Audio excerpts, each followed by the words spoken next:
नमस्कार दोस्तों, अगर मैं आपसे पूछूं कि क्या आप भारत के कुछ महान पुरुषों के बारे में जानते हैं तो आपकी जुबान पर सैकड़ों नाम आ जाएंगे, जैसे महात्मा गांधी, पंडित जवाहरलाल नेहरू, डॉक्टर राजेंद्र प्रसाद, सरदार वल्लभ भाई पटेल, सरदार भगत सिंह, चंद्रशेखर आजाद, सुभाष चंद्र बोस, राम प्रसाद बिस्मिल, लाल बहादुर शास्त्री, डॉक्टर सर्वपल्ली राधाकृष्णन, रविंद्रनाथ टैगोर और सीवी रमन इत्यादि। लेकिन अभी आपने जिन नाम के बारे में बताया, इन नामों में से सैकड़ों ऐसे गुमनाम महापुरुष हैं जो दलित होने के कारण भारत का एजुकेशन सिस्टम इनके बारे में पढ़ाना ही नहीं चाहता। अगर शायद वे महापुरुष भारतीय संस्कृति सभ्यता में अपना योगदान नहीं देते तो आज भारत दुनिया के बेहद पिछड़े देशों की भांति किसी बुरी हालातों में जी रहा होता। आखिर यह जातिवादी लोग भारतीय एजुकेशन सिलेबस में आदिवासी, पिछड़े, दलित, पीड़ित, बहुजन महापुरुषों के इतिहास के बारे में क्यों नहीं बताना चाहते?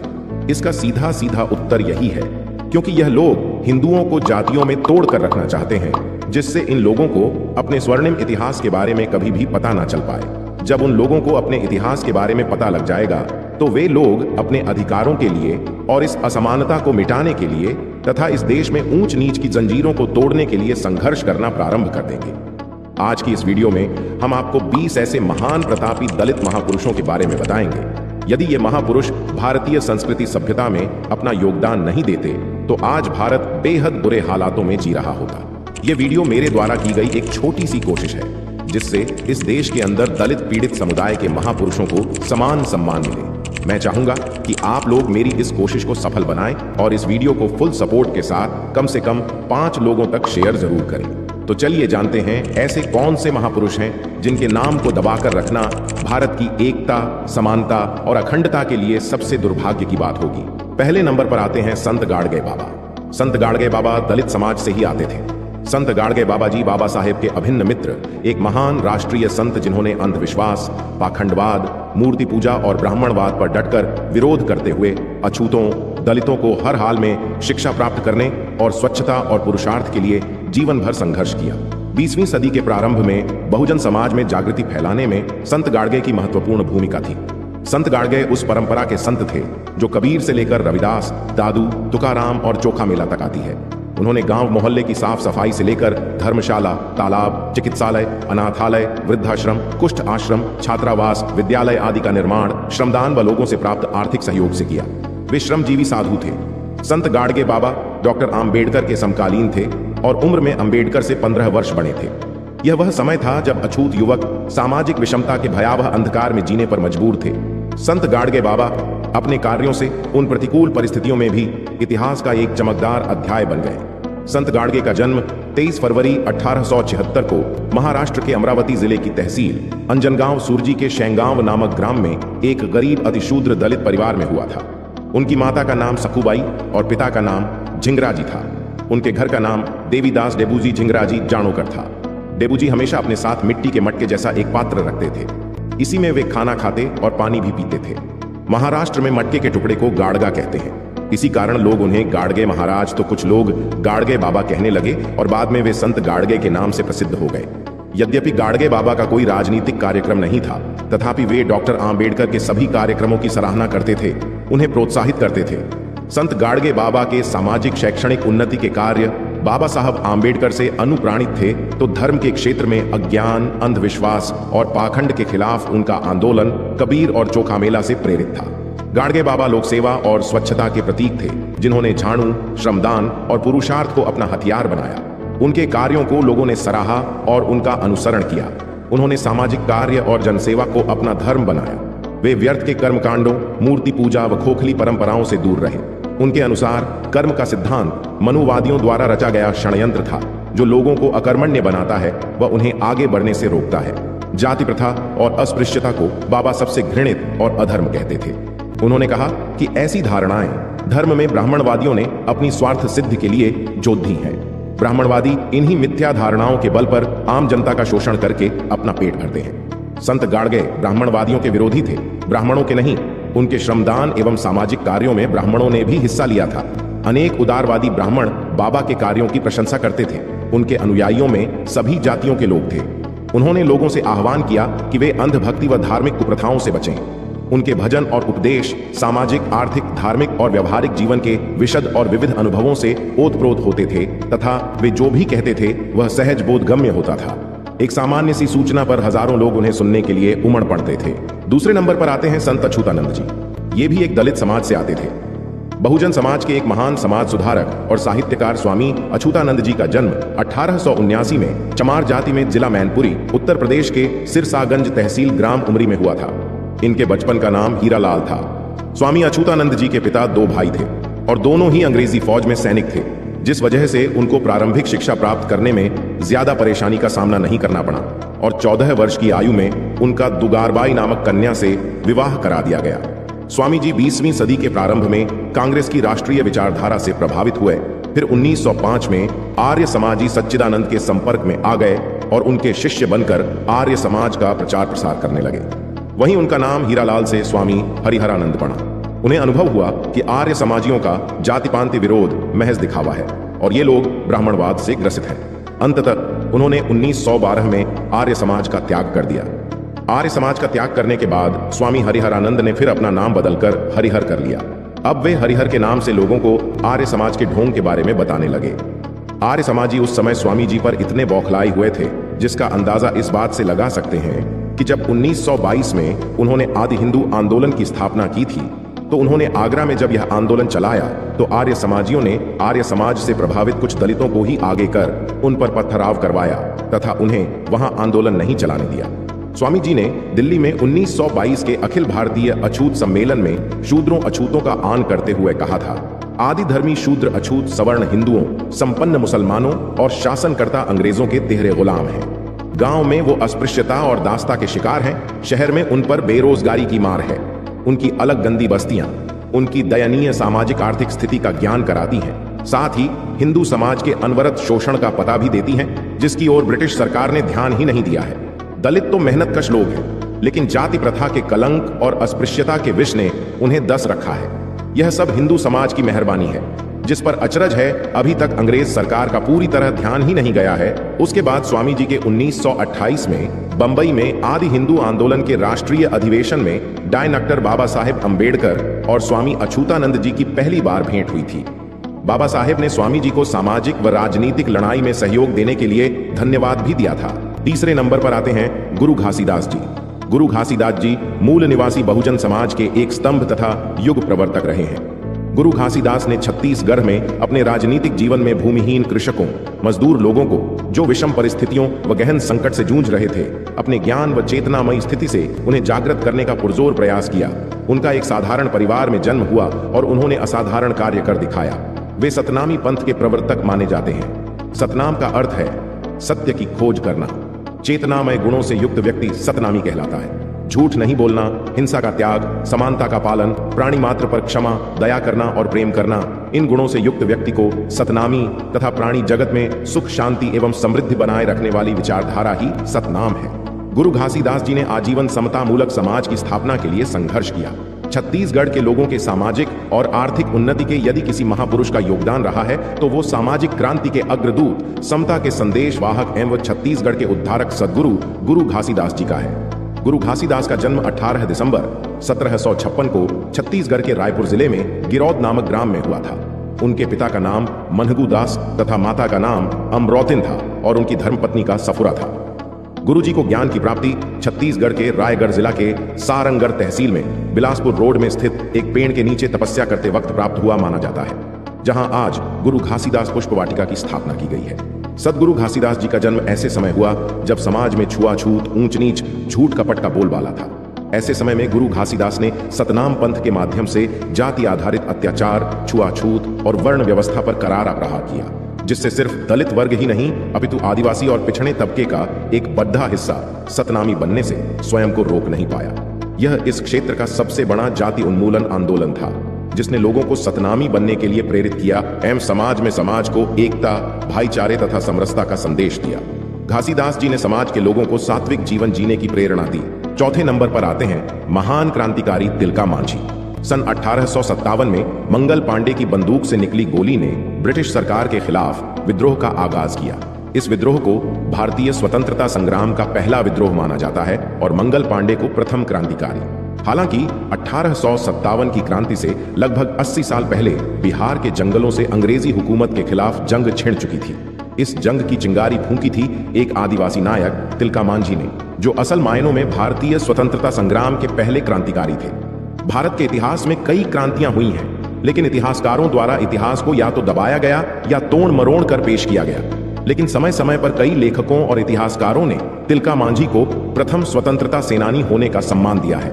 महान लेखिका महाश्वेता देवी ने तिलका मांझी के जीवन और विद्रोह पर बांग्ला भाषा में एक उपन्यास शालगिरर डाके की रचना की। एक और हिंदी उपन्यासकार राकेश कुमार सिंह ने अपने उपन्यास हुल पहाड़ियां में तिलका मांझी के संघर्ष को बताया है। तिलका मांझी का जन्म 11 फरवरी 1750 को बिहार के सुल्तानगंज में तिलकपुर नामक गांव में एक संथाल परिवार में हुआ था। इनके पिता का नाम सुंदरा मुर्मू था। वैसे उनका वास्तविक नाम जबरा पहाड़ियां ही था। तिलका मांझी नाम तो उन्हें ब्रिटिश सरकार ने दिया था। पहाड़ियां भाषा में तिलका का अर्थ है गुस्सैल और लाल लाल आंखों वाला व्यक्ति। साथ ही वे ग्राम प्रधान थे और पहाड़ियां समुदाय में ग्राम प्रधान को मांझी कहकर पुकारने की प्रथा है। तिलका नाम उन्हें अंग्रेजों ने दिया। अंग्रेजों ने जबरा पहाड़ियां को खूंखार डाकू और गुस्सैल तिलका मांझी समुदाय प्रमुख कहा। ब्रिटिश कालीन दस्तावेजों में भी जबरा पहाड़ियां का नाम मौजूद है, पर तिलका का कहीं उल्लेख नहीं है। तिलका ने हमेशा से ही अपने जंगलों को लुटते और अपने लोगों पर अत्याचार होते हुए देखा था। गरीब आदिवासियों की भूमि, खेती, जंगली वृक्षों पर अंग्रेजी शासकों ने कब्जा कर रखा था। आदिवासियों और पर्वतीय सरदारों की लड़ाई अक्सर अंग्रेजी सत्ता से रहती थी, लेकिन पर्वतीय जमींदार वर्ग अंग्रेजी सत्ता का साथ देता था। धीरे धीरे इसके विरुद्ध तिलका आवाज उठाने लगे। उन्होंने अन्याय और गुलामी के खिलाफ जंग छेड़ी। तिलका मांझी राष्ट्रीय भावना जगाने के लिए भागलपुर में स्थानीय लोगों को सभाओं में संबोधित करते थे। जाति और धर्म से ऊपर उठकर लोगों को देश के लिए एकजुट होने के लिए प्रेरित करते थे। 5वें नंबर पर आते हैं गुरु रविदास जी। गुरु रविदास जी का जन्म काशी में माघ पूर्णिमा दिन रविवार को संवत 1377 को हुआ था। उनके पिता संतोख दास तथा माता का नाम कलसाम देवी था। उनकी पत्नी का नाम लोना देवी बताया जाता है। रविदास ने साधु संतों की संगति से पर्याप्त ज्ञान प्राप्त किया था। रविदास चमार जाति में जन्मे और जूते बनाने का काम किया करते थे और ये उनका व्यवसाय था और अपना काम पूरी लगन तथा परिश्रम से करते थे और समय से काम को पूरा करने पर बहुत ध्यान देते थे। उनके जीवन की छोटी छोटी घटनाओं से समय तथा वचन के पालन संबंधी उनके गुणों का पता चलता है। एक बार एक पर्व के अवसर पर पड़ोस के लोग गंगा स्नान के लिए जा रहे थे। रविदास के शिष्यों में से एक ने उनसे भी चलने का आग्रह किया तो वे बोले, गंगा स्नान के लिए मैं अवश्य चलता, किंतु गंगा स्नान के लिए जाने पर मन यहाँ लगा रहेगा तो पुण्य कैसे प्राप्त होगा। मन जो काम करने के लिए अंतकरण से तैयार हो वही काम करना उचित है। मन सही है तो इसे कठौते के जल में ही गंगा स्नान का पुण्य प्राप्त हो सकता है। कहा जाता है कि इस प्रकार के व्यवहार के बाद से ही कहावत प्रचलित हो गई कि मन चंगा तो कठौती में गंगा। रविदास ने ऊंच नीच की भावना तथा ईश्वर भक्ति के नाम पर किए जाने वाले विवाद को सारहीन तथा निरर्थक बताया और सबको परस्पर मिलजुल कर प्रेम पूर्वक रहने का उपदेश दिया। वे स्वयं मधुर तथा भक्तिपूर्ण भजनों की रचना करते थे और उन्हें भाव विभोर होकर सुनाते थे। विचारों का आशय यही है कि ईश्वर की भक्ति बड़े भाग्य से प्राप्त होती है। अभिमान शून्य रहकर काम करने वाला व्यक्ति जीवन में सफल रहता है, जैसे कि विशालकाय हाथी शक्कर के कणों को चुनने में असमर्थ रहता है, जबकि लघु शरीर की पिपीलिका चींटी इन कणों को सरलतापूर्वक चुन लेती है। इसी प्रकार अभिमान तथा बड़प्पन का भाव त्याग कर विनम्रता पूर्वक आचरण करने वाला मनुष्य ही ईश्वर का भक्त हो सकता है। रविदास की वाणी भक्ति की सच्ची भावना, समाज के व्यापक हित की कामना तथा मानव प्रेम से ओतप्रोत होती थी, इसलिए उसका श्रोताओं के मन पर गहरा प्रभाव पड़ता था। उनके भजनों तथा उपदेशों से लोगों को ऐसी शिक्षा मिलती थी जिससे उनकी शंकाओं का संतोषजनक समाधान हो जाता था और लोग स्वतः उनके अनुयायी बन जाते थे। उनकी वाणी का इतना व्यापक प्रभाव पड़ा कि समाज के सभी वर्गों के लोग उनके प्रति श्रद्धालु बन गए। कहा जाता है कि मीराबाई उनकी भक्ति भावना से बहुत प्रभावित हुई और उनकी शिष्या बन गई थी। 6ठे नंबर पर आते हैं दशरथ मांझी। सन 1929 में जन्मे दशरथ मांझी काफी कम उम्र में अपने घर से भाग गए थे और धनबाद की कोयले की खानों में उन्होंने काम किया। फिर वे अपने घर लौट आए और फाल्गुनी देवी से शादी की। अपने पति के लिए खाना ले जाते समय उनकी पत्नी फाल्गुनी पहाड़ के दर्रे में गिर गई और उनका निधन हो गया। अगर फाल्गुनी देवी को अस्पताल ले जाया गया होता तो शायद वो बच जाती। यह बात उनके मन में घाव कर गई। इसके बाद दशरथ मांझी ने संकल्प लिया कि वह अकेले अपने दम पर वे पहाड़ के बीचों बीच से रास्ता निकालेंगे और फिर उन्होंने 360 फुट लंबा, 25 फुट गहरा, 30 फुट चौड़ा गहलोर की पहाड़ियों से रास्ता बनाना शुरू किया। इन्होंने बताया, जब मैंने पहाड़ी तोड़ना शुरू किया तो लोगों ने मुझे पागल कहा, लेकिन इस बात ने मेरे निश्चय को और भी मजबूत किया। उन्होंने अपने काम को 22 वर्षों में पूरा किया। इस सड़क ने गया के अत्री और वजीरगंज सेक्टर्स की दूरी को 55 किलोमीटर से घटाकर 15 किलोमीटर कर दिया। मांझी के प्रयास का मजाक उड़ाया गया, पर उनके इस प्रयास ने गहलौर के लोगों के जीवन को सरल बना दिया। हालांकि उन्होंने एक सुरक्षित पहाड़ को काटा, जो भारतीय वन्य जीव सुरक्षा अधिनियम अनुसार दंडनीय है, फिर भी उनका ये प्रयास सराहनीय है। उनकी इस उपलब्धि के लिए बिहार सरकार ने सामाजिक सेवा के क्षेत्र में 2006 में पद्मश्री हेतु उनके नाम का प्रस्ताव भी रखा। बाद में मांझी ने कहा, पहले पहले गांव वालों ने मुझ पर ताने कसे, लेकिन उनमें से कुछ ने मुझे खाना दिया और औजार खरीदने में मेरी सहायता भी की। सूचना और प्रसारण मंत्रालय के फिल्म प्रभाग ने इन पर एक वृत्तचित्र documentary film a man who moved the mountain का भी 2012 में निर्माण किया। कुमुद रंजन इस वृत्तचित्र डॉक्यूमेंट्री के निर्देशक हैं। जुलाई 2012 में निदेशक केतन मेहता ने दशरथ मांझी के जीवन पर आधारित film Manjhi the mountain man बनाने की घोषणा की। अपनी मृत्युशैया पर मांझी ने अपने जीवन पर एक फिल्म बनाने के लिए विशेष अधिकार दे दिया। 21 अगस्त 2015 को फिल्म को रिलीज किया गया। नवाजुद्दीन सिद्दीकी ने मांझी की और राधिका आप्टे ने फाल्गुनी देवी की भूमिका निभाई है। मांझी के कामों को एक कन्नन फिल्म ऑलवे मंदार में जय तीर्थ द्वारा दिखाया गया है। मार्च 2014 में प्रसारित टीवी शो सत्यमेव जयते का सीजन 2, जिसकी मेजबानी आमिर खान ने की, जिसका पहला एपिसोड दशरथ मांझी को समर्पित किया गया। आमिर खान और राजेश रंजन भी मांझी के बेटे भागीरथ मांझी और बहू बसंती देवी से मुलाकात की। मांझी को और वित्तीय सहायता प्रदान करने का वादा किया। हालांकि 1 अप्रैल 2014 को चिकित्सीय देखभाल वहन करने में असमर्थ होने के कारण बसंती देवी की मृत्यु हो गई। हाल ही में उसके पति ने यह कहा कि अगर आमिर खान ने मदद का वादा पूरा किया होता तो ऐसा नहीं होता। दशरथ मांझी के गहलौर पहाड़ का सीना चीरने से गया कि अतरी और वजीरगंज ब्लॉक का फासला 80 किलोमीटर से घटकर 13 किलोमीटर रह गया। केतन मेहता ने उन्हें गरीबों का शाहजहां करार दिया। साल 2007 में जब 73 वर्ष की उम्र में वो दुनिया छोड़ डाच गए, तो पीछे रह गई पहाड़ पर लिखी उनकी वो कहानी जो आने वाली कई पीढ़ियों को सबक सिखाती रहेगी। 7वें नंबर पर आते हैं बाबू हरदास। हम उसी को याद करते हैं जो इतिहास का निर्माण करते हैं। जय भीम शब्द जो आज परस्पर संबोधन का पर्यायवाची बन गया है, के प्रणेता बाबू हरदास थे। यह वही शख्सियत थे जिन्होंने इस संबोधन का पहली बार भरी सभा में प्रयोग कर इतिहास का निर्माण किया था। जैसे हिंदुओं में नमस्कार, मुस्लिमों में आदाब अर्ज और ईसाइयों में गुड मॉर्निंग का संबोधन प्रचलित है, ठीक उसी प्रकार दलित और बुद्धिस्टों में जय भीम का जय घोष प्रचलित है। बाबू हरदास NL मध्य भारत और बरार विदर्भ में दलित समाज के लोकप्रिय नेता थे। वे All India Depressed Castes Federation के कार्यकारिणी के सदस्य थे। वे प्रांतीय बीड़ी मजदूर संघ के सेक्रेटरी भी थे। वे स्वतंत्र मजदूर पक्ष के जनरल सेक्रेटरी और बाद में अध्यक्ष नियुक्त किए गए थे। वे बाबा साहब के विश्वास पात्र थे। अफसोस है बाबू हरदास लंबी उम्र नहीं जी सके। वे मात्र 35 वर्ष की अल्पायु में ही चल बसे थे, किंतु इतने कम समय में वे इतना काम कर गए कि लोग उनका नाम लेना गर्व का सबब समझते हैं। सच है, इतिहास गढ़ने के लिए लंबी उम्र की दरकार नहीं होती। बाबू हरदास का जन्म 6 जनवरी 1904 को कामठी, नागपुर, महाराष्ट्र के महार परिवार में हुआ था। उनके पिता लक्ष्मणराव नगरारे रेलवे में क्लर्क के पद पर थे। हरदास ने मैट्रिक की पढ़ाई सन 1920 में पटवर्धन हाई स्कूल नागपुर से उत्तीर्ण की थी। हरदास की पत्नी का नाम सहुबाई था। इनका विवाह 16 वर्ष की उम्र में हुआ था। 8वें नंबर पर आते हैं आदिवासी शिरोमणि बिरसा मुंडा जी।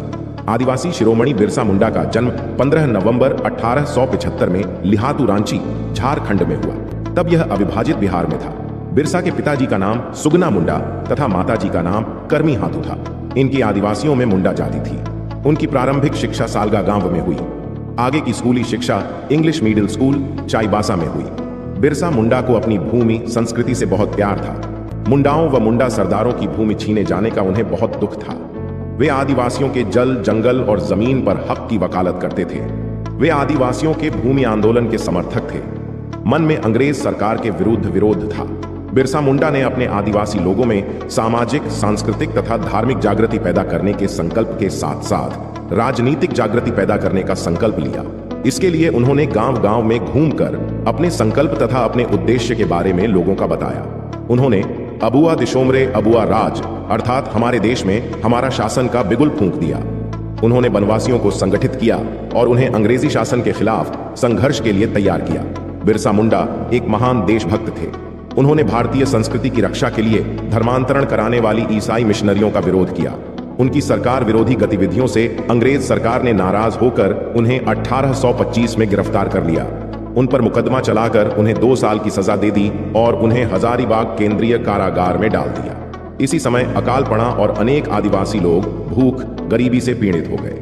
ऐसे कठिन समय में उनके शिष्यों और साथियों ने अकाल पीड़ितों की सहायता करने का बीड़ा उठाया और लाखों की बहुत सहायता की। इस कार्य से बिरसा मुंडा का सारे क्षेत्र में बड़ा नाम हुआ, प्रभाव पड़ा और सभी मुंडा जाति के लोगों को संगठित होने की चेतना हुई।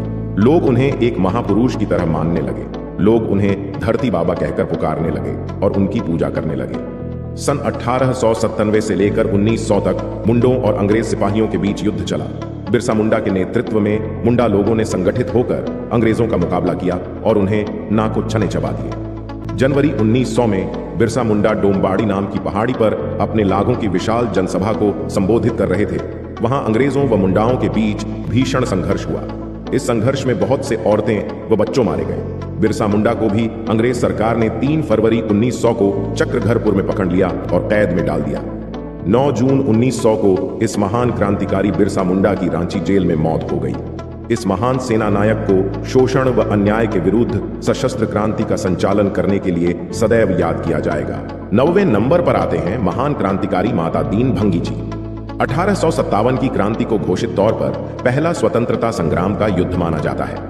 भारतीय इतिहासकारों द्वारा इस पूरी क्रांति का श्रेय मंगल पांडे को दे दिया जाता है, लेकिन असल में इस क्रांति के सूत्रधार माता दीन भंगी थे। माना जाता है कि माता दीन भंगी मूलतः मेरठ के रहने वाले थे, लेकिन रोजी रोटी के लिए इनके पूर्वजों ने यूपी के कई शहरों की खाक छानी और एक समय बंगाल में जाकर बस गए। उस समय की सामाजिक परिस्थितियों के कारण वे पढ़ लिख नहीं पाए थे, क्योंकि हिंदू धर्म व्यवस्था एक भंगी को पढ़ने का अधिकार नहीं देती थी। हालांकि माता दीन के पुरखे शुरू से ही अंग्रेजों के संपर्क में आने से सरकारी नौकरी में रहे थे, अतः शीघ्र ही माती दीन को भी बैरकपुर फैक्ट्री में खलासी की नौकरी मिल गई। यहाँ अंग्रेज सेना के सिपाहियों के लिए कारतूस बनाए जाते थे। अंग्रेजी फौज के निकट रहने के कारण माता दीन के जीवन पर उसका खासा असर पड़ा था। अनुशासन, संयम, स्वाभिमान, स्पष्टवादिता आदि गुण उन्होंने सैनिकों की संगत से ही पाए थे। माता दीन को पहलवानी का भी शौक था। वह इस मल्ल युद्ध कला में दक्षता हासिल करना चाहते थे, लेकिन अछूत होने के कारण किसी भी हिंदू उस्ताद ने उन्हें अपना शागिर्द नहीं बनाया। वह हर हिंदू उस्ताद के अखाड़े में मल्ल युद्ध की कला सीखने के लिए जाते, लेकिन वहां से उन्हें निराश लौटना पड़ता था। वहां उनसे वही सलूक किया जाता जो एक वक्त में द्रोणाचार्य के आश्रम में आदिवासी वीर तीरंदाज एकलव्य के साथ हुआ था। लेकिन कहते हैं कि जहां चाह होती है वहां राह भी निकल ही आती है। आखिरकार माता दीन की मल्लयुद्ध सीखने की इच्छा पूरी हुई और एक मुसलमान खलीफा इस्लाउद्दीन, जो पलटन नंबर 70 में बैंड बजाते थे, माता दीन को मल्लयुद्ध सिखाने के लिए राजी हो गए। अपनी लगन की बदौलत माता दीन ने उस्ताद इस्लाउद्दीन से मल्लयुद्ध के सभी गुण सीख लिए थे। अब वह एक कुशल मल्लयुद्ध योद्धा बन चुके थे। इस कला की वजह से ही अब लोग उन्हें पहचानने लगे थे। इसी मल्लयुद्ध कला की बदौलत ही माता दीन की दोस्ती मंगल पांडे से हुई थी। मंगल पांडे स्वयं भी मल्लयुद्ध के शौकीन थे।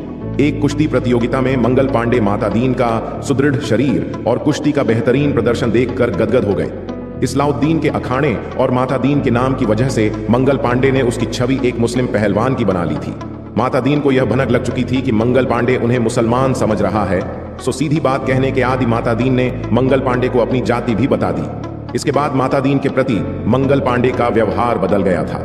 एक दिन गर्मी से तरबतर, थके मांदे, प्यासे माता दीन ने मंगल पांडे से पानी का लोटा मांगा। मंगल पांडे ने इसे एक अछूत का दुस्साहस समझते हुए कहा, अरे भंगी, मेरा लोटा छूकर अपवित्र करेगा क्या? प्रत्युत्तर में माता दीन ने मंगल पांडे को ललकार दिया और कहा कि पंडित, तुम्हारी पंडिताई उस समय कहां चली जाती है जब तुम और तुम्हारे जैसे चुटियाधारी गाय और सुअर की चर्बी लगे कारतूसों को मुंह से काटकर बंदूकों में भरते हो। माता दीन की ये बातें मंगल पांडे तक ही सीमित नहीं रही, बल्कि एक बटालियन से दूसरी बटालियन, एक छावनी से दूसरी छावनी तक फैलती चली गई। इन्हीं शब्दों ने सेना में विद्रोह की स्थिति बना दी। 1 मार्च 1857 को मंगल पांडे परेड मैदान में लाइन से निकल बाहर आया और एक अधिकारी को गाली मार दी। इसके बाद विद्रोह बढ़ता चला गया। मंगल पांडे को फांसी पर लटका दिया गया। जो गिरफ्तार हुए उनमें माता दीन प्रमुख थे। माता दीन को भी अंग्रेज ऑफिसर ने फांसी पर लटका दिया। 10वें स्थान पर है महान वीरांगना झलकारी बाई।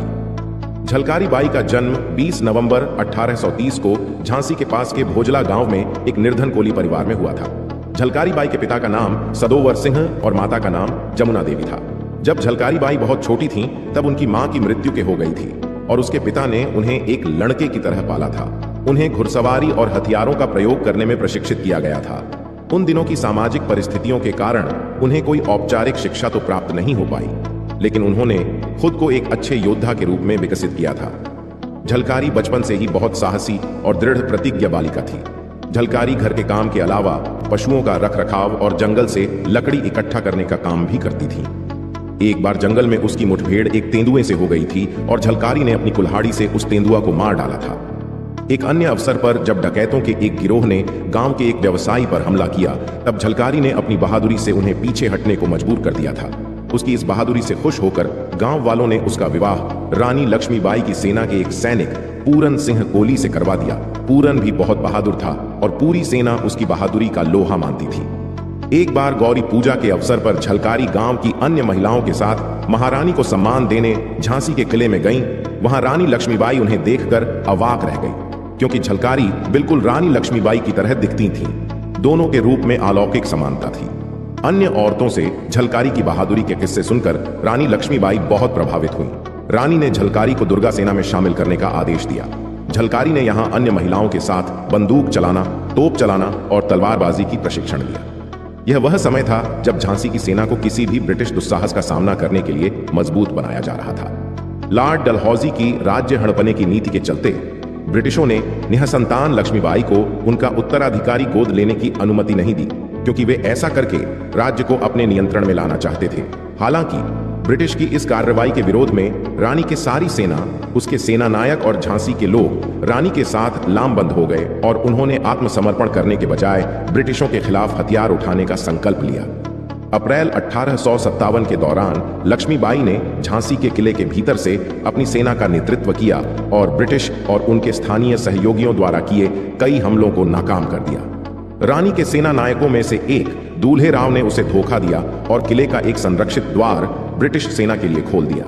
जब किले का पतन निश्चित हो गया तो रानी के सेनापतियों और झलकारी बाई ने उन्हें कुछ सैनिकों के साथ किला छोड़कर भागने की सलाह दी। रानी अपने घोड़े पर बैठ अपने कुछ विश्वस्त सैनिकों के साथ झांसी से दूर निकल गई। झलकारी बाई का पति पूरन किले की रक्षा करते हुए शहीद हो गया, लेकिन झलकारी ने बजाय अपने पति की मृत्यु का शोक मनाने के ब्रिटिशों को धोखा देने की एक योजना बनाई। झलकारी ने लक्ष्मीबाई की तरह कपड़े पहने और झांसी की सेना की कमान अपने हाथ में ले ली, जिसके बाद वह किले के बाहर निकल ब्रिटिश जनरल ह्यूग रोज के शिविर में उससे मिलने पहुंची।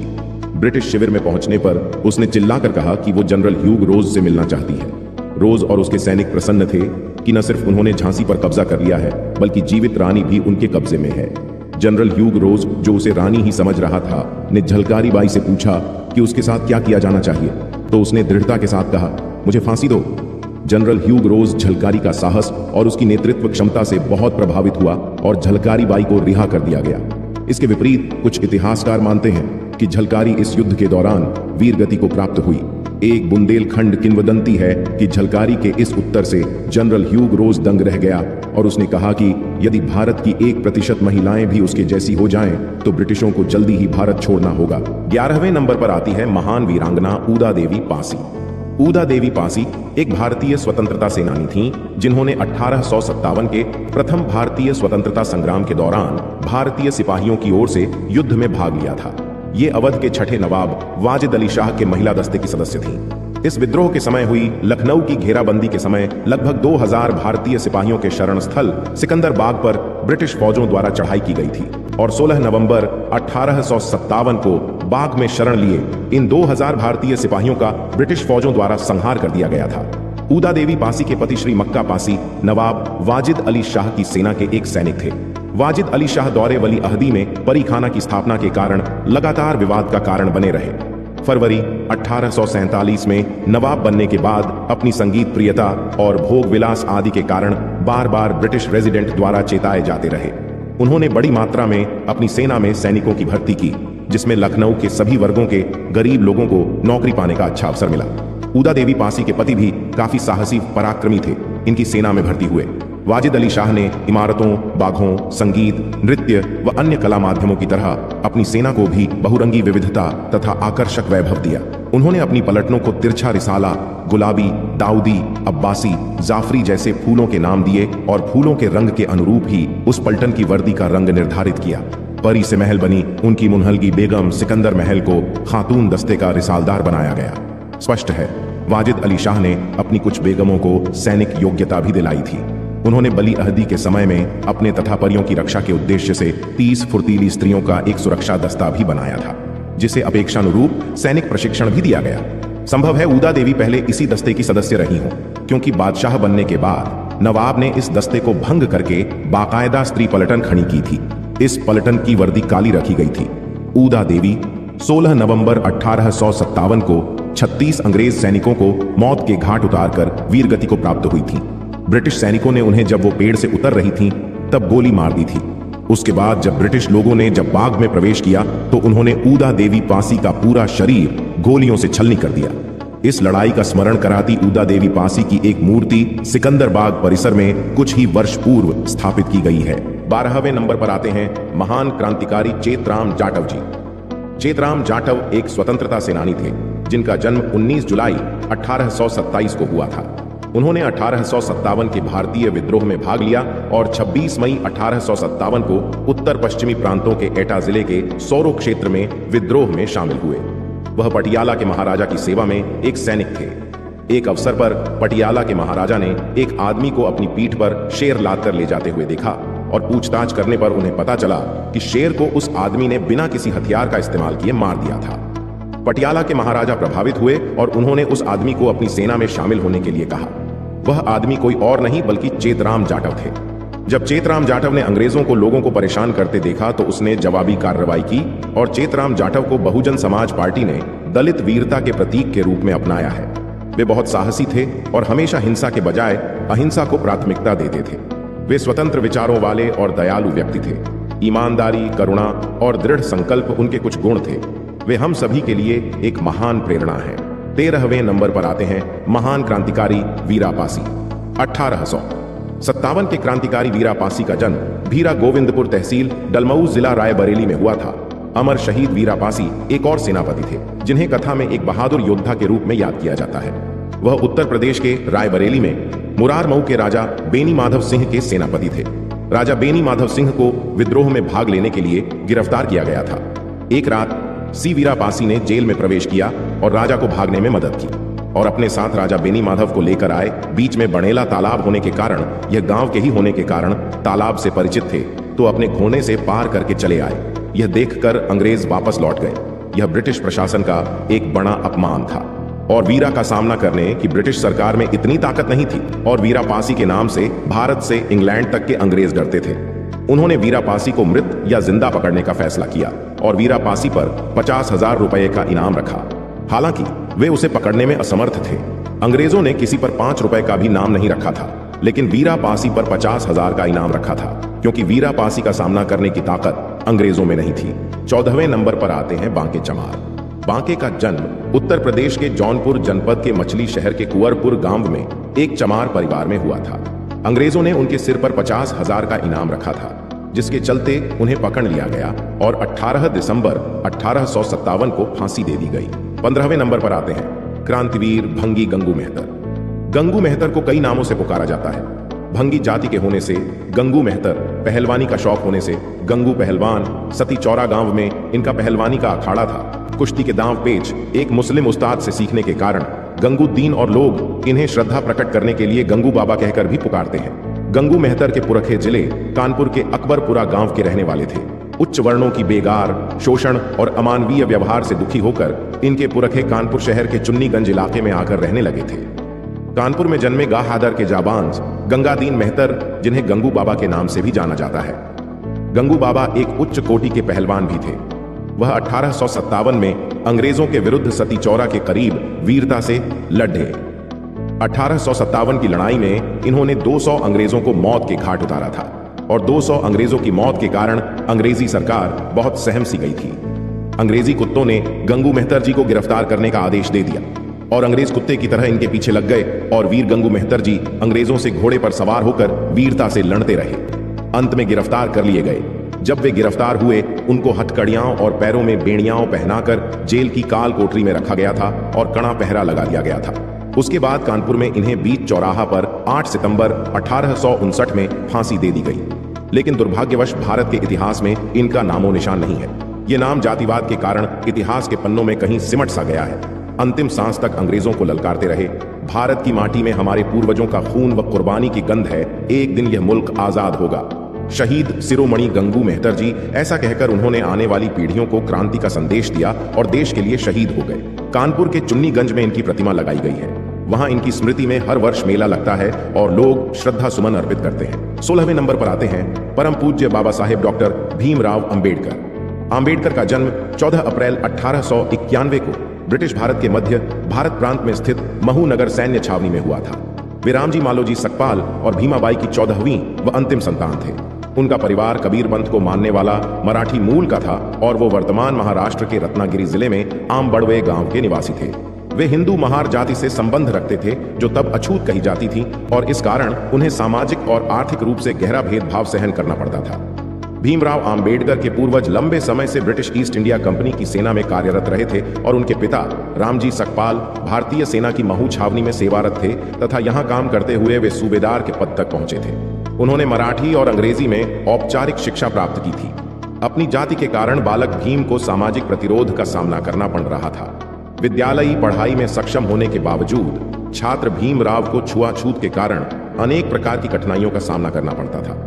7 नवंबर 1900 को रामजी सकपाल ने सातारा की गवर्नमेंट हाई स्कूल में अपने बेटे भीमराव का नाम भिवा रामजी आंबड़वेकर दर्ज कराया। उनके बचपन का नाम भीमा था। अंबेडकर का मूल उपनाम सकपाल की बजाय आंबड़वेकर लिखवाया था, जो कि उनके आंबड़वे गांव से संबंधित था, क्योंकि कोंकण प्रांत के लोग अपना उपनाम गांव के नाम से रखते थे। अतः अंबेडकर के आंबड़वे गांव से आंबड़वेकर उपनाम स्कूल में दर्ज करवाया गया। बाद में एक देवरुखे ब्राह्मण शिक्षक कृष्णा केशव आंबेडकर, जो उनसे विशेष स्नेह रखते थे, ने उनके नाम से आंबड़वेकर हटाकर अपना सरल आंबेडकर उपनाम जोड़ दिया। तब से आज तक वे आंबेडकर नाम से जाने जाते हैं। रामजी सकपाल परिवार के साथ बंबई, अब मुंबई चले आए। अप्रैल 1906 में जब भीमराव लगभग 15 वर्ष आयु के थे तो 9 साल की लड़की रमाबाई से उनकी शादी कराई गई थी। तब वे 5वीं अंग्रेजी कक्षा पढ़ रहे थे। उन दिनों भारत में बाल विवाह का प्रचलन था। अंबेडकर ने सातारा नगर में राजवाड़ा चौक पर स्थित शासकीय हाई स्कूल, अब प्रताप सिंह हाई स्कूल में 7 नवंबर 1900 को अंग्रेजी की पहली कक्षा में प्रवेश लिया। इसी दिन से उनके शैक्षिक जीवन का आरंभ हुआ था। इसलिए 7 नवंबर को महाराष्ट्र में विद्यार्थी दिवस रूप में मनाया जाता है। उस समय उन्हें भिवा कहकर बुलाया जाता था। स्कूल में उस समय भिवा रामजी आंबेडकर, यह उनका नाम उपस्थिति पंजिका में क्रमांक 1914 पर अंकित था। जब वे अंग्रेजी 4वीं कक्षा की परीक्षा उत्तीर्ण हुए, तब क्योंकि यह अछूतों में असामान्य बात थी, इसलिए भीमराव की इस सफलता को अछूतों के बीच सार्वजनिक समारोह के रूप में मनाया गया और उनके परिवार के मित्र एवं लेखक दादा केलुस्कर द्वारा स्वलिखित बुद्ध की जीवनी उन्हें भेंट दी गई। इसे पढ़कर उन्होंने पहली बार गौतम बुद्ध व बौद्ध धर्म को जाना एवं उनकी शिक्षा से प्रभावित हुए। 1897 में आंबेडकर का परिवार मुंबई चला गया, जहां उन्होंने एल्फिंस्टोन रोड पर स्थित शासकीय हाई स्कूल में आगे की शिक्षा प्राप्त की। 1907 ईस्वी में उन्होंने अपनी मैट्रिक परीक्षा उत्तीर्ण की और अगले वर्ष उन्होंने एल्फिंस्टन कॉलेज में प्रवेश किया, जो कि बॉम्बे विश्वविद्यालय से संबद्ध था। इस स्तर पर शिक्षा प्राप्त करने वाले अपने समुदाय से वे पहले व्यक्ति थे। 1912 तक उन्होंने बॉम्बे विश्वविद्यालय से अर्थशास्त्र और राजनीतिक विज्ञान में कला स्नातक BA प्राप्त की और बड़ौदा राज्य सरकार के साथ काम करने लगे। उनकी पत्नी ने अभी अपने नए परिवार को स्थानांतरित कर दिया था और काम शुरू किया जब उन्हें अपने बीमार पिता को देखने के लिए मुंबई वापस लौटना पड़ा, जिनका 2 फरवरी 1913 को निधन हो गया। 1913 में अंबेडकर 22 वर्ष की आयु में संयुक्त राज्य अमेरिका चले गए, जहां उन्हें सयाजीराव गायकवाड़ तृतीय बड़ौदा के गायकवाड़ द्वारा स्थापित एक योजना के अंतर्गत न्यूयॉर्क नगर स्थित कोलंबिया विश्वविद्यालय में स्नातकोत्तर शिक्षा के अवसर प्रदान करने के लिए 3 वर्ष के लिए $12 प्रतिमाह बड़ौदा राज्य की छात्रवृत्ति प्रदान की गई थी। वहां पहुंचने के तुरंत बाद वे लिविंगस्टन हॉल में पारसी मित्र नवल भातेना के साथ बस गए। जून 1915 में उन्होंने अपनी कला स्नातकोत्तर MA परीक्षा पास की, जिसमें अर्थशास्त्र प्रमुख विषय और समाजशास्त्र, इतिहास, दर्शन शास्त्र और मानव विज्ञान यह अन्य विषय थे। उन्होंने स्नातकोत्तर के लिए प्राचीन भारतीय वाणिज्य विषय पर शोध कार्य प्रस्तुत किया। आंबेडकर जॉन डेवी और लोकतंत्र पर उनके काम से प्रभावित थे। सन 1927 तक डॉक्टर आंबेडकर ने छुआछूत के विरुद्ध एक व्यापक एवं सक्रिय आंदोलन आरंभ करने का निर्णय किया। उन्होंने सार्वजनिक आंदोलनों, सत्याग्रहों और जुलूसों के द्वारा पेयजल के सार्वजनिक संसाधन समाज के सभी वर्गों के लिए खुलवाने के साथ ही उन्होंने अछूतों को भी हिंदू मंदिरों में प्रवेश करने का अधिकार दिलाने के लिए संघर्ष किया। उन्होंने महान शहर में अछूत समुदाय को भी नगर की चवदार जलाशय से पानी लेने का अधिकार दिलाने के लिए सत्याग्रह चलाया। 1927 के अंत में सम्मेलन में आम्बेडकर ने जाति भेदभाव और छुआछूत को वैचारिक रूप से न्याय संगत बनाने के लिए प्राचीन हिंदू पाठ मनुस्मृति, जिसके कई पद खुलकर जातीय भेदभाव व जातिवाद का समर्थन करते हैं, की सार्वजनिक रूप से निंदा की और उन्होंने औपचारिक रूप से प्राचीन पाठ की प्रतियां जलाई। 25 दिसंबर 1927 को उन्होंने हजारों अनुयायियों के नेतृत्व में मनुस्मृति की प्रतियों को जलाया। इसकी स्मृति में प्रतिवर्ष 25 दिसंबर को मनुस्मृति दहन दिवस के रूप में आम्बेडकरवादियों और हिंदू दलितों द्वारा मनाया जाता है। 1930 में आम्बेडकर ने 3 महीने की तैयारी के बाद कालाराम मंदिर सत्याग्रह आरंभ किया। कालाराम मंदिर आंदोलन में लगभग 15,000 स्वयंसेवक इकट्ठे हुए, जिससे नासिक की सबसे बड़ी प्रक्रियाएं हुई। जुलूस का नेतृत्व एक सैन्य बैंड ने किया था। स्काउट्स का एक बैच, महिलाएं और पुरुष पहली बार भगवान को देखने के लिए अनुशासन, आदेश और दृढ़ संकल्प में चले गए थे। जब वे द्वार तक पहुंचे तो द्वार ब्राह्मण अधिकारियों द्वारा बंद कर दिए गए। अब तक भीमराव आम्बेडकर आज तक की सबसे बड़ी अछूत राजनीतिक हस्ती बन चुके थे। उन्होंने मुख्य धारा के महत्वपूर्ण राजनीतिक दलों की जाति व्यवस्था के उन्मूलन के प्रति उनकी कथित उदासीनता की कटु आलोचना की। आम्बेडकर ने भारतीय राष्ट्रीय कांग्रेस और उसके नेता महात्मा गांधी की भी आलोचना की। उन्होंने उन पर अछूत समुदाय को एक करुणा की वस्तु के रूप में प्रस्तुत करने का आरोप लगाया। आम्बेडकर ब्रिटिश शासन की विफलताओं से भी असंतुष्ट थे। उन्होंने अछूत समुदाय के लिए एक ऐसी अलग राजनीतिक पहचान की वकालत की जिसमें कांग्रेस और ब्रिटिश दोनों की ही कोई दखल ना हो। लंदन में 8 अगस्त 1930 को एक शोषित वर्ग के सम्मेलन यानी प्रथम गोलमेज सम्मेलन के दौरान आम्बेडकर ने अपनी राजनीतिक दृष्टि को दुनिया के सामने रखा, जिसके अनुसार शोषित वर्ग की सुरक्षा उसके सरकार और कांग्रेस दोनों से स्वतंत्र होने में है। हमें अपना रास्ता स्वयं बनाना होगा और स्वयं राजनीतिक शक्ति शोषितों की समस्याओं का निवारण नहीं हो सकती। उनका उद्धार समाज में उनका उचित स्थान पाने में निहित है। आम्बेडकर विदेश से अर्थशास्त्र में डॉक्टरेट की डिग्री लेने वाले पहले भारतीय थे। उन्होंने तर्क दिया कि औद्योगिकीकरण और कृषि विकास से भारतीय अर्थव्यवस्था में वृद्धि हो सकती है। उन्होंने भारत में प्राथमिक उद्योग के रूप में कृषि में निवेश पर बल दिया। शरद पवार के अनुसार आम्बेडकर के दर्शन ने सरकार को अपने खाद्य सुरक्षा लक्ष्य हासिल करने में मदद की। आम्बेडकर ने राष्ट्रीय आर्थिक और सामाजिक विकास की वकालत की। शिक्षा, सार्वजनिक स्वच्छता, समुदाय स्वास्थ्य, आवासीय सुविधाओं को बुनियादी सुविधाओं के रूप में जोर दिया। उन्होंने ब्रिटिश शासन की वजह से हुए विकास के नुकसान की गणना की। आम्बेडकर को एक अर्थशास्त्री के तौर पर प्रशिक्षित किया गया था और 1921 तक एक पेशेवर अर्थशास्त्री बन चुके थे। जब वह एक राजनीतिक नेता बन गए तो उन्होंने अर्थशास्त्र पर 3 विद्वत्तापूर्ण पुस्तकें लिखी। पहली पुस्तक administration on finance of the east India company, दूसरी पुस्तक the evaluation of provincial finance in British India और तीसरी पुस्तक the problem of the rupee, its origin and it's solution, भारतीय रिजर्व बैंक RBI आम्बेडकर के विचारों पर आधारित था, जो उन्होंने हिल्टन यंग कमीशन को प्रस्तुत किए थे। आम्बेडकर की पहली पत्नी रमाबाई की लंबी बीमारी के बाद 1934 में निधन हो गया। 1940 के दशक के अंत में भारतीय संविधान के मसौदे को पूरा करने के बाद वह न्यूरोपैथिक दर्द से पीड़ित थे। उनके पैरों में न्यूरोपैथिक दर्द था और इंसुलिन और होम्योपैथिक दवाएं ले रहे थे। वह उपचार के लिए बॉम्बे, मुंबई गए और वहां डॉक्टर शारदा कबीर से मिले, जिनके साथ उन्होंने 14 अप्रैल 1948 को नई दिल्ली में अपने घर पर विवाह किया था। डॉक्टरों ने एक ऐसे जीवन साथी की सिफारिश की जो एक अच्छा खाना पकाने वाली हो और उनकी देखभाल करने के लिए चिकित्सा ज्ञान हो। डॉक्टर शारदा कबीर ने विवाह के पश्चात सविता आम्बेडकर नाम अपनाया और उनके बाकी जीवन में उनकी देखभाल की। सविता आम्बेडकर, जिन्हें माई या माई साहिब कहा जाता था, उनका 29 मई 2003 को नई दिल्ली के मेहरौली में 93 वर्ष की आयु में निधन हो गया। आम्बेडकर विपुल प्रतिभा के छात्र थे। उन्होंने कोलंबिया विश्वविद्यालय और लंदन स्कूल ऑफ इकोनॉमिक्स दोनों ही विश्वविद्यालयों से अर्थशास्त्र में डॉक्टरेट की उपाधियां प्राप्त की तथा विधि, अर्थशास्त्र और राजनीति विज्ञान में शोध कार्य भी किए थे। व्यावसायिक जीवन के आरंभिक भाग में ये अर्थशास्त्र के प्रोफेसर रहे एवं वकालत भी की तथा बाद का जीवन राजनीतिक गतिविधियों में अधिक बीता। इसके बाद आम्बेडकर भारत की स्वतंत्रता के लिए प्रचार और चर्चाओं में शामिल हो गए और पत्रिकाओं को प्रकाशित करने, राजनीतिक अधिकारों की वकालत करने और दलितों के लिए सामाजिक स्वतंत्रता की वकालत की और भारत के निर्माण में उनका महत्वपूर्ण योगदान रहा। हिंदू पंथ में व्याप्त क्रूतियों और छुआछूत की प्रथा से तंग आकार सन 1956 में उन्होंने बौद्ध धर्म अपना लिया था। सन 1990 में उन्हें भारत रत्न, भारत के सर्वोच्च नागरिक सम्मान से मरणोपरांत सम्मानित किया गया था। 14 अप्रैल को उनका जन्म दिवस आम्बेडकर जयंती के तौर पर भारत समेत दुनिया भर में मनाया जाता है। डॉक्टर आंबेडकर की विरासत में लोकप्रिय संस्कृति में कई स्मारक और चित्रण शामिल हैं। भारतीय संविधान के शिल्पकार, आधुनिक भारतीय चिंतक, समाज सुधारक एवं भारत रत्न से सम्मानित बाबा साहेब भीमराव आंबेडकर का निधन 6 दिसंबर 1956 को हुआ। डॉक्टर भीमराव अंबेडकर द्वारा दिए गए सामाजिक योगदान और उनकी उपलब्धियों को याद करने के लिए हर साल 6 दिसंबर को महापरिनिर्वाण दिवस मनाया जाता है। 17वें नंबर पर आते हैं बाबू जगजीवन राम। बाबू जगजीवन राम के जीवन के कई पहलू हैं। उनमें से ही एक है भारत में संसदीय लोकतंत्र के विकास में उनका अमूल्य योगदान। 28 साल की उम्र में ही 1936 में उन्हें बिहार विधान परिषद का सदस्य नामांकित कर दिया गया था। जब गवर्नमेंट ऑफ इंडिया एक्ट 1935 के तहत 1937 में चुनाव हुए तो बाबूजी डिप्रेस्ड क्लास लीग के उम्मीदवार के रूप में निर्विरोध एमएलए चुने गए। अंग्रेज बिहार में अपनी पिट्ठू सरकार बनाने के प्रयास में थे। उनकी कोशिश थी कि जगजीवन राम को लालच देकर अपने साथ मिला लिया जाए। उन्हें मंत्री पद और पैसे का लालच दिया गया, लेकिन जगजीवन राम ने अंग्रेजों का साथ देने से साफ इनकार कर दिया। उसके बाद ही बिहार में कांग्रेस की सरकार बनी, जिसमें वह मंत्री बने।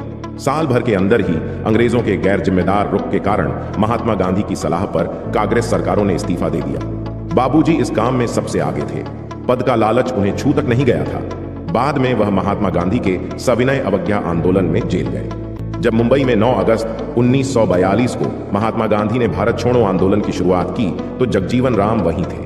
तय योजना के अनुसार उन्हें बिहार में आंदोलन को तेज करना था, लेकिन 10 दिन बाद ही उन्हें गिरफ्तार कर लिया गया। बाबूजी ने वर्ष 1920 में आराह स्थित अग्रवाल विद्यालय में उच्च शिक्षा प्राप्ति हेतु प्रवेश लिया। आयु वृद्धि के साथ ही उनमें परिपक्वता का भी समावेश हो रहा था। उनकी विदेशी भाषाओं को समझने व सीखने की जिज्ञासा के बल पर उन्होंने अंग्रेजी में निपुणता हासिल की। साथ ही माननीय श्री बंकिम चंद्र चटर्जी द्वारा रचित आनंद मठ की मूल पुस्तक, जो बंगाली में लिखित है, को पढ़ने के लिए बंगाली तक सीख गए। वे अंग्रेजी व बंगाली के साथ साथ हिंदी व संस्कृत में भी माहिर थे। 1925 में पंडित मदन मोहन मालवीय जब आराह पधारे तो वे युवा जगजीवन के व्यापक ज्ञान व सभी क्षेत्रों में उत्कृष्ट प्रदर्शन को देखकर अचंभित रह गए तथा उन्हें तभी आभास हो गया कि ये किशोर भविष्य में देश की आजादी व राष्ट्र निर्माण में अहम भूमिका निभा सकता है। उन्होंने युवा जगजीवन से स्वयं मुलाकात की व बनारस हिंदू विश्वविद्यालय आने का निमंत्रण दिया, परंतु जगजीवन राम को वहां जाति के आधार पर भेदभाव झेलना पड़ा।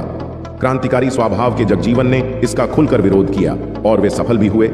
आंतरिक विज्ञान परीक्षा में वे उत्तम अंकों से उत्तीर्ण हुए।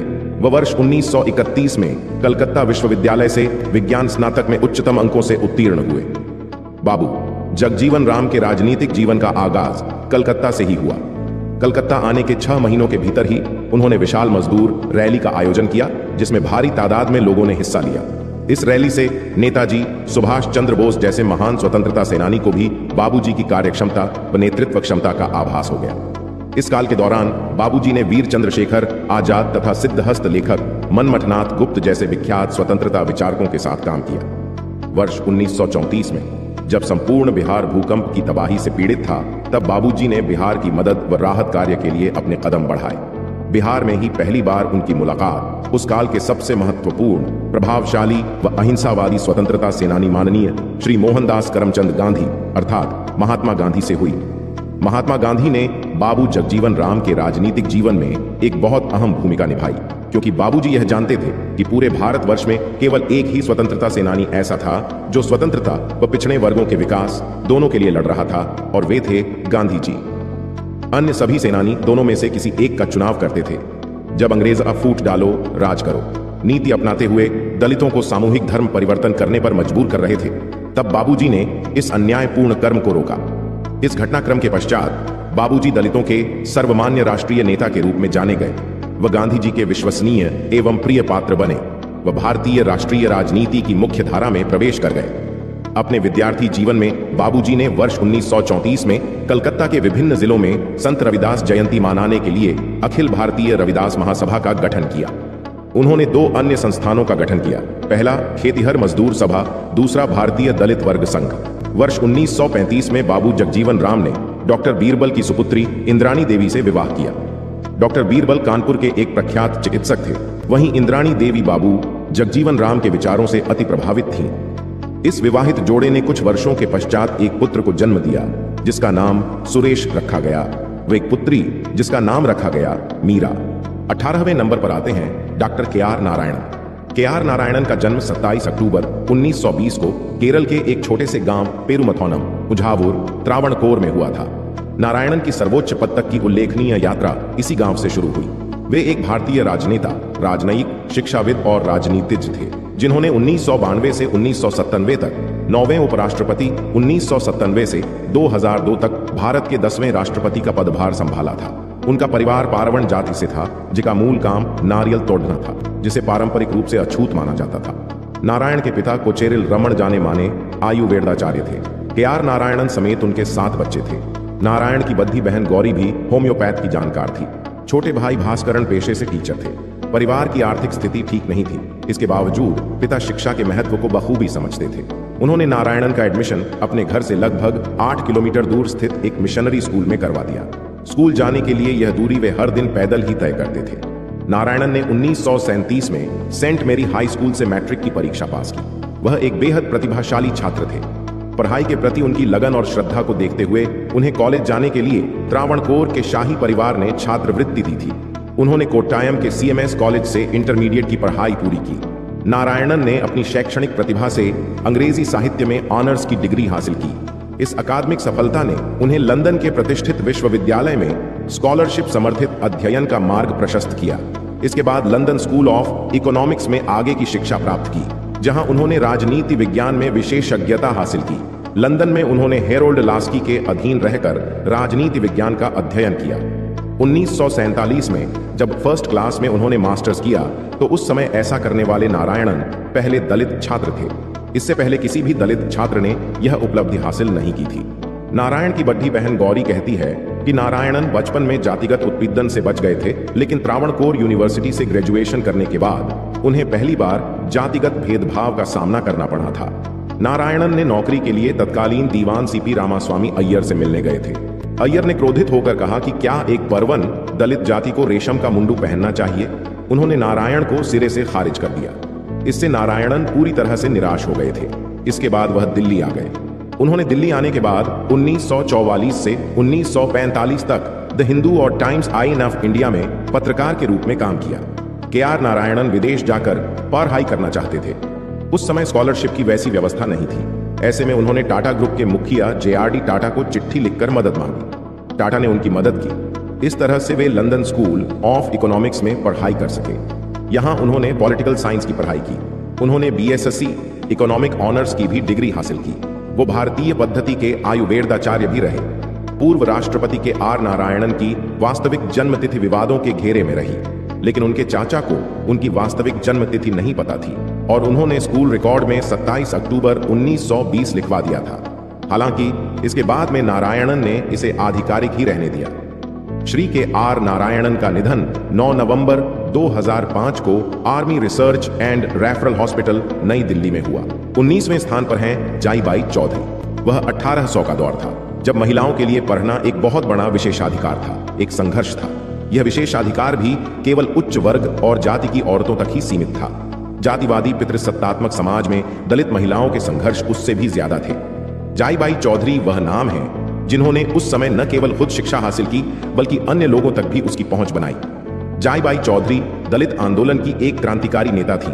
उन्होंने दलित महिलाओं की शिक्षा और सामाजिक उत्थान के लिए अनेक काम किए हैं। सावित्रीबाई फुले के महिलाओं की शिक्षा के लिए काम को आगे बढ़ाने का काम जाईबाई ने ही किया था।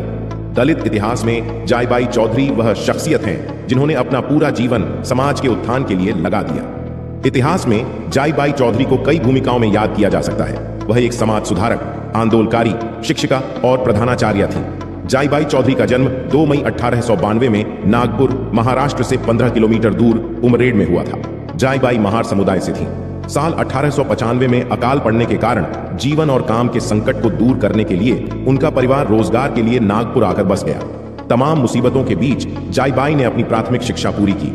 उन दिनों बाल विवाह की प्रथा सामान्य थी। जाईबाई का विवाह भी महज 9 साल की उम्र में कर दिया गया था। जाईबाई का संघर्ष सिर्फ यही तक सीमित नहीं है। समाज की जाति व्यवस्था उनके जीवन में बाधा बनकर सामने आ गई। जाईबाई के दलित जाति से होने के कारण तथा कथित ऊंची जाति के लोग उन्हें शिक्षिका के रूप में बर्दाश्त न कर सके। एक दलित जाति की महिला स्कूल में उनके बच्चों को पढ़ा रही है तो उनका विरोध करना शुरू कर दिया गया। उस स्कूल का लोगों ने बहिष्कार किया। लोगों के जातिवादी व्यवहार को देखकर जाईबाई ने खुद स्कूल की शिक्षिका की नौकरी छोड़ दी। जाईबाई एक संघर्ष करने वाली महिला थी, वह हार मानने वाली नहीं थी। उस घटना के बाद उन्होंने एक समाज सुधारक के तौर पर काम करना शुरू कर दिया। इस घटना का उन पर इतना गहरा प्रभाव पड़ा कि उन्होंने दलित महिलाओं और LDDHकियों के लिए स्कूल खोलना तय किया। उसके इस कदम का यह परिणाम निकला कि साल 1922 में उन्होंने एक स्कूल की स्थापना कर दी। उनके स्कूल का नाम संत चोखोमेला कन्या पाठशाला था। इस स्कूल का नाम एक संत चोखोमेला के नाम पर था। यह स्कूल वर्तमान में भी चल रहा है। जाईबाई चौधरी दलित महिलाओं के लिए सामाजिक न्याय आंदोलन की शुरुआती कार्यकर्ता हैं। उन्होंने अपना पूरा जीवन समुदाय की बेहतरी के लिए समर्पित कर दिया था। उन्होंने अन्याय और जाति उत्पीड़न के खिलाफ आवाज, शिक्षा के महत्व और दलित महिला आंदोलन के लिए काम किया। असमानता और जातीय भेदभाव के खिलाफ बोलने वाले लोगों में उनके संघर्ष को हमेशा याद रखा जाएगा। जाईबाई चौधरी ने जिस स्कूल की स्थापना की थी, अब वह उच्च माध्यमिक स्कूल बन गया है। उस स्कूल का नाम बदलकर जाईबाई ज्ञानपीठ स्कूल कर दिया गया है। 20वें नंबर पर आते हैं मान्यवर कांशीराम साहब। कांशीराम साहब ने सरकार की सकारात्मक कार्रवाई की योजना के तहत पुणे में विस्फोटक अनुसंधान और विकास प्रयोगशाला को था, जब उन्होंने पहली बार जातिगत भेदभाव का अनुभव किया। उन्होंने ऑफिस में देखा कि जो कर्मचारी डॉक्टर आम्बेडकर का जन्मदिन मनाने के लिए छुट्टी लेते थे, उनके साथ ऑफिस में भेदभाव किया जाता था। वे इस जातिगत भेदभाव को खत्म करने के लिए 1964 में एक दलित सामाजिक कार्यकर्ता बन गए थे। उनके करीबी लोगों के अनुसार उन्होंने यह निर्णय डॉक्टर आम्बेडकर की किताब एनिहिलेशन ऑफ कास्ट को पढ़कर लिया था। कांशीराम को BR अम्बेडकर और उनके दर्शन ने काफी प्रभावित किया था।